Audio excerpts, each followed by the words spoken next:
Oke, assalamualaikum warahmatullahi wabarakatuh. Marhaban, ahlan wa sahlan. Jumpa lagi bareng saya Deventurer. Apa kabar kalian? Semoga baik-baik saja. Seperti biasa nih, di video kali ini kita akan memberikan informasi-informasi terbaru, terupdate tentunya seputar Indonesia dan Arab Saudi. Eh, kita seperti biasa, Mas Khairul Azam, kita bahas tentang apa ya namanya, yang lagi diperbincangkan di sosial media khususnya oleh TKI atau TKW di Arab Saudi. Eh, Begini nih, melihat kemarin banyak sekali judul-judul video di YouTube lain ataupun di status Facebook lain bahwa penerbangan dari Indonesia khususnya untuk TKI, TKW yang sedang cuti katanya sudah bisa beli tiket dari sekarang dan sudah bisa mulai pergi atau bisa kembali ke Arab Saudi saat ini. Benar atau tidak itu? Nah, itu juga termasuk yang saya bilang ke Idai, kita dibuat pusing oleh berita-berita di luar. Ya. Gitu. Jadi, padahal kebanyakan teman-teman kita yang bertanya itu adalah subscriber kita. Kita sudah ulang-ulang ke teman-teman, kalau ada informasi terbaru, saya ataupun Idai itu pasti update. Karena kita juga nggak pengen ketinggalan berita tentang dari wilayah Kerajaan Arab Saudi. Benar sekali. Apalagi termasuk tentang keberangkatan teman-teman WNI kita dari Indonesia gitu loh. Nah, sementara banyak berita-berita yang memang sudah ada jadwalnya untuk berangkat dari Indonesia. Jadi sebenarnya berita itu bermula dari edaran daripada Saudi Airlines. Ya. Tahu nggak? Iya, tahu-tahu yang waktu itu pokoknya bukan untuk TKI ya. Ada tiga yang dikhususkan.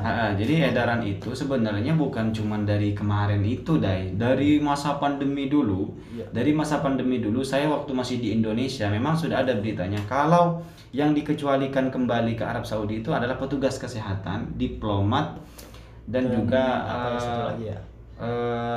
apa sih? Ya pokoknya yang berhubungan dengan kepemerintahan lah, kayak gitu. Para petugas-petugas kesehatan, dokter, kayak gitu.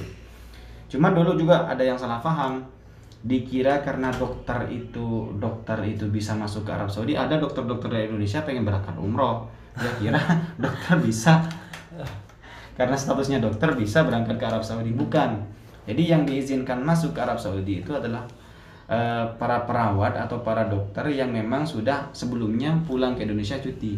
Iya, oke. Dan juga yang satu lagi yang saya lupa tadi adalah ART yang ikut majikannya berlibur. Oh iya, itu dia. Sebagai contoh nih, Amir atau siapa ada di siapa sih, dubes, misalkan dubes Arab Saudi liburan ke Indonesia membawa ART-nya. Nah itu bisa itu ikut balik lagi ke Arab Saudi Arab Saudi. barang-barang itu ya, meskipun statusnya orang Indonesia. Iya, cuman pemahaman teman-teman kita kan itu katanya boleh kembali ke Arab Saudi bagi WNI asalkan ditemani oleh Orang Saudi. orang Saudi. Logika kita nggak nyampe gitu loh. Benar. Kok bisa? Karena orang Arab sampai saat ini Belum dibolehkan untuk belum keluar. dibolehkan untuk keluar. Gimana ceritanya mereka pergi keluar hanya untuk menjemput ART-nya ke Indonesia gitu loh. Itu dia. Iya. Makanya. Oke, berarti sampai saat ini untuk TKI yang sedang cuti belum ada penerbangan Belum untuk ada. kembali ke Arab Saudi. Belum ada. Jadi buat teman-teman harus bersabar, dan saran saya kalau kalian sudah lama di Indonesia segera cek masa audah. Ya, audah kalian kemarin berapa bulan diambilkan oleh majikan, telepon majikannya, hubungi, takut audah kalian sudah habis. Oke. Jadi terus selalu bagaimana nih yang di sini kadang ketakutan juga, katanya cuti nggak bisa balik lagi. Itu gimana pemahamannya? Karena banyak yang bertanya, Kak Hidayat, saya mau tanya nih, katanya kalau saat ini nggak bisa cuti ya, nggak bisa kalau mau pulang cuti. Nah iya, ini juga termasuk banyak yang banyak yang diberitakan dan juga banyak ditanyakan ke kita. Banyak orang-orang Arab ketakutan bahwa pembantunya atau ART-nya, sopirnya, pekerjanya ketika cuti ke Indonesia tidak bisa kembali lagi. Ya. Nah, jadi yang benar itu teman-teman, bukan tidak bisa kembali. Ya, kalau memang cuti sekarang, terus pengen balik lagi dalam masa penangguhan ini, memang bisa balik, Cuma tidak ada peraturan yang mengatakan bahwa para WNI yang ingin kembali ke Indonesia cuti terus nggak bisa balik lagi ke Arab Saudi. Nggak ada peraturan seperti itu. Yang benar beritanya itu adalah orang-orang yang cuti sekarang, terus ingin kembali Kemudian penangguhan masih berlaku di Arab Saudi. Benar. Sementara ini belum bisa kembali. Nah, bagaimana cara mengatasi ini? Tinggal perpanjang audah. Telepon majikannya, perpanjang audahnya, karena kalian tidak akan bisa kembali kecuali audah kalian masih berlaku. Kayak saya dulu. Iya. Saya Oh dulu iya dulu pulang Saya cuti 3 bulan. cuti 3 Cuti bulan. 3 bulan, saya sudah 4 bulan di Indonesia. Mm-mm. Ya akhirnya diperpanjang dulu terlebih dahulu di sini, karena kalau nggak diperpanjang saya nggak akan bisa kembali. Benar sekali. Ya saya ingat waktu itu pertama pandemi ya. Betul. Maksudnya saat pandemi itu dan harga tiket pun masih Woi, 4.000 real, gila mau 4.000 real, saking pengen pulangnya. Iya. Dan kayaknya ke belakang juga, kalau buat teman-teman, ini saran saja buat teman-teman, kalau pengen pulang, mumpung masih bisa pulang, kalau pengen pulang dari sekarang jangan sampai dekat-dekat puasa atau lebaran. Karena prediksi kita waktu sama dengan waktu masa tahun baru, saya prediksi ini tahun baru buat teman-teman jangan sampai pulang mau deket-deket tahun baru, takut ditutup. Ternyata bener kan ditutup, karena Arab Saudi mengantisipasi lonjakan penumpang, lonjakan kerumunan di bandara kayak gitu. Karena tentunya orang-orang pada pengen keluar untuk liburan Idul Fitri kayak gitu. Oke, yes. Ya, jadi intinya seperti itu deh untuk penerbangan bagi TKW yang sedang cuti saat ini.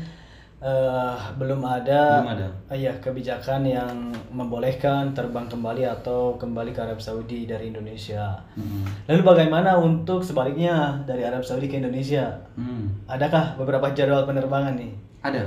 Jadi kita selalu sampaikan, memang kita sampaikan yang pasti-pasti. Ya, benar. Kenapa kita sampaikan yang pasti-pasti saja? Karena kemarin-kemarin kita sebelum ada penangguhan penerbangan, kita memang sudah bikin jadwal setiap hari Senin 8, 15, 22, 29 untuk bulan Maret kan. Ternyata sudah ada penangguhan penerbangan, semua jadwal itu berubah.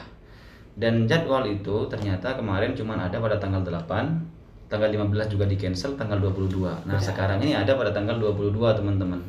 Nah, kemudian tanggal 29 apakah ada? Saya prediksi sih nggak ada, karena kemarin saya sudah meeting dengan manajer Garuda. Itu penerbangan kemungkinan diadakan pada tanggal 5 Aprilnya. Iya, kemungkinan. Nah, apakah di bulan-bulan selanjutnya itu ada? Insya Allah ada, tapi jadwalnya tidak keluar. Kalau ada di luaran sana, yang 29 April itu sudah mengatakan ada penerbangan, itu tidak benar. Di sistem Garudanya saja tidak ada, teman-teman. Ya, dari mana mereka dapat jadwal? Itu strategi marketing, kata orang.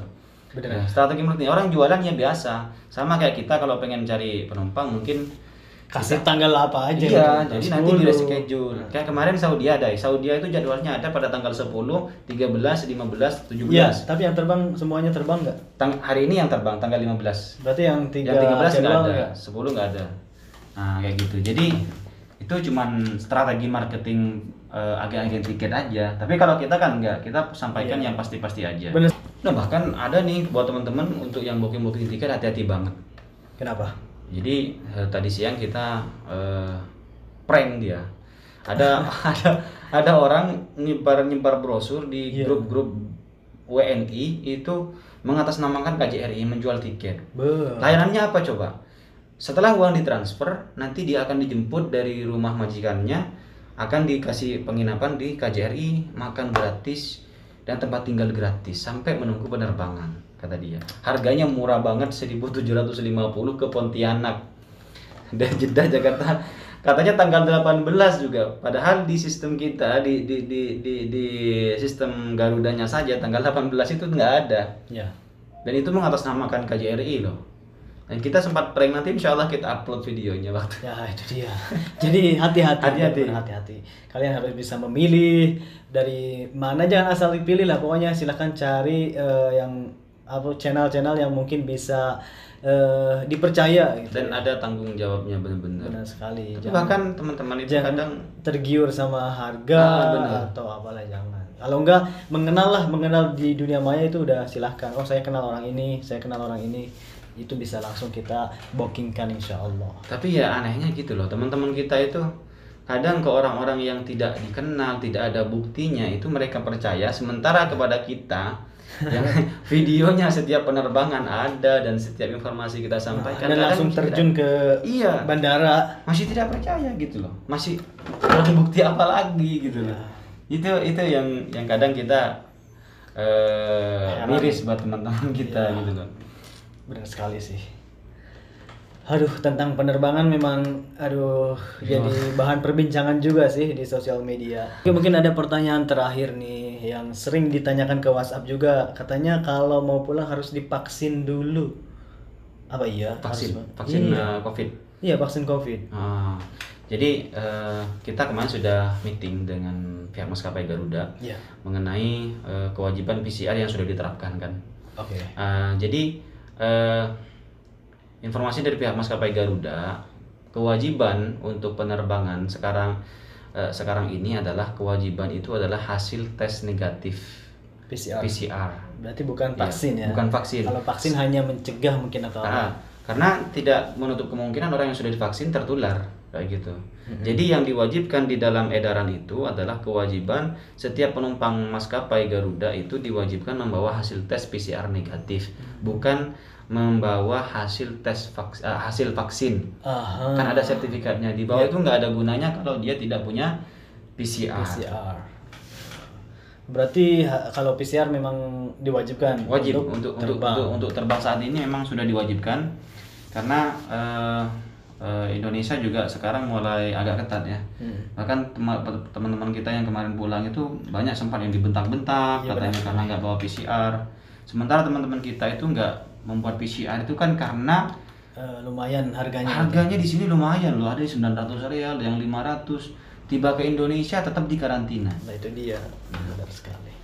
Untuk PCR sendiri berarti harus berupa warga atau secara lewat file aja gitu. HP. Ini dia informasi penting buat teman-teman juga. Ya.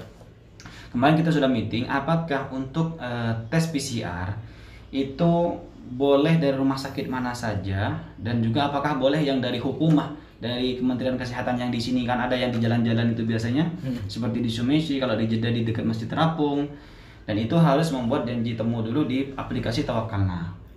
Nah itu kalau nggak bisa majikannya aja yang sudah daftarin. Kalau kalian keberatan dengan masalah harga tes PCR di rumah sakit, maka kalian mendaftar saja yang gratis 3 hari sebelum penerbangan. Mauidnya kapan, janji temunya kapan kalian harus datang ke sana. Setelah dites dan hasilnya keluar, itu hasilnya di print. Ya ingat, di print, jangan lewat HP. Kalau lewat HP kalian tidak bisa terbang. Tapi kalau di print, kenapa alasannya lewat HP nggak bisa, sementara kalau di print bisa? Karena kalau di print nanti ketika sampai di Indonesia itu kan distempel oleh gugus tugas terus ditanda tangan. Kalau di HP di mana mau distempel gimana? Benar sekali sih. Iya. Jadi itu kalau buat teman-teman merasa berat, nanti teman-teman bisa ambil yang gratisan dari hukumah itu loh. Wah, menarik juga sih ini perbincangan yang mudah-mudahan bisa jadi manfaat lah. Amin. Bagi teman-teman WNI kita yang ada di Arab Saudi ini. Oke, Ustaz Khairul Azam, terima kasih. Mungkin itu aja yang bisa kita share hari ini. Semoga bermanfaat dan jangan lupa untuk dukung terus channel ini dengan like dan subscribe-nya dan juga share, dan jangan lupa mampir ke channelnya Khairul Azam Al-Farizi. Terima kasih, saya Daven Jurer dan Khairul Azam Al-Farizi. Wassalamualaikum warahmatullahi wabarakatuh. Syukran. Assalamualaikum.